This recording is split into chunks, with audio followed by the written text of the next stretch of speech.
இப்போ ஏன்னா குழந்தை இல்லை அப்படின்னும் பொழுது அவங்களுக்கு வந்து ஓரளவு பாதி தெரியும் பெண்ணுக்கு.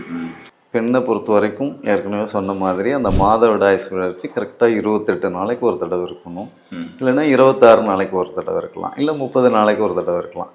26 நாளுக்கு முன்னாடி வர்றதும் சரியில்லை, 30 நாளுக்கு மேலே போகிறதும் சரியில்லை.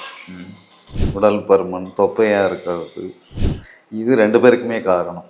கருப்பையில் வந்து நார்க்கட்டி, இது மாதிரிலாம் நீர்க்கட்டி உருவாகுது. இதெல்லாம் கூட குழந்தை உண்டாவதுக்கு வந்து தள்ளி போடும், இல்லைன்னா குழந்தை இல்லாமல் இருக்கிறதுக்கு வாய்ப்பு இருக்குது. பொருளாதார பற்றாக்குறை வந்தாலே மன அழுத்தம் தானாக வந்துடும். கடன் தொல்லை, திடீரென பெரிய நஷ்டம் இப்படி வர்றது, ரொம்ப குறுகிய நேரத்தில் விந்து வெளியாகிறது, விந்து கெட்டித்தன்மை இல்லாமல் நீர்த்து போயிருக்கிறது. நீர்த்து போனவங்களுக்கு டைம் இருக்கவே இருக்காது.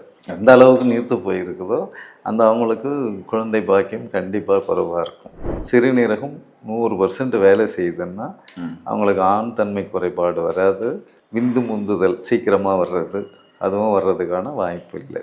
ஹோமியோ மருந்து, சித்தா மருந்து, பிரத்யேகமாக தயாரிக்கிற மலர் மருந்து, இதை கொடுத்தே வந்து குழந்தையின்மையை போக்கிட முடியும்.